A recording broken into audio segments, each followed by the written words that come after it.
Welcome to the Slop Temple. We pray this video helps.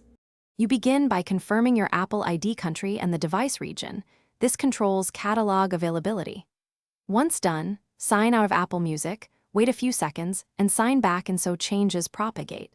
Make sure your Apple Music subscription is active. Expired or different family/shared plans can restrict tracks.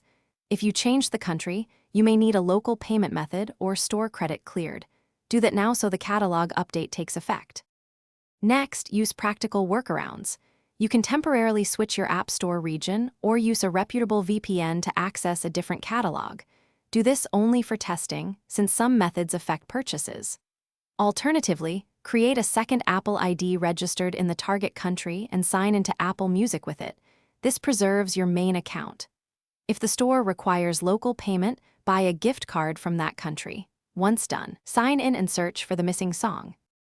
Finally, refresh your library and toggle iCloud Music Library or Sync Library off then on. This forces reindexing and often restores blocked songs. Make sure you re-download the track after confirming availability. Restart your device and install any iOS or Mac OS updates to remove caching problems.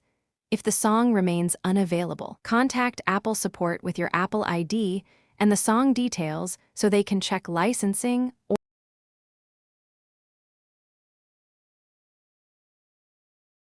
Thanks for watching. Consider subscribing if we helped you.